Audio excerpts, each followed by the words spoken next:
తెలిస్తే మీకు అవమానం. ఈ బిజినెస్ లో డేర్గా ఏదైనా నిర్ణయం తీసుకుంటే మీకు అసహ్యం.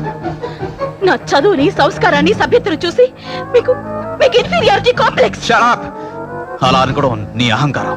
అహంకారం కాదు, సెల్ఫ్ రెస్పెక్ట్. ఆత్మ గౌరవం లేని మనిషి కాదు. అలాంటి వ్యక్తి మీ భార్య కావాలనుకుంటే ఈ చెట్టుకో తాళి కట్టాల్సింది. నాలాంటి చదువుకున్న దానికి కాదు.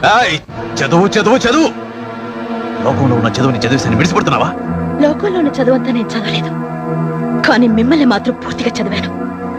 మిమ్మల్ని మొదటిసారి కలిసినప్పుడు మీరు ఒక మూసిన పుస్తకం అని, దాని నిండా ప్రేమ ఉందని భ్రమపడ్డాను. మేఘనా, నువ్వు నా ప్రేమ గురించి నువ్వు మాట్లాడదు. వెళ్ళిపో, దూరంగా వెళ్ళిపో.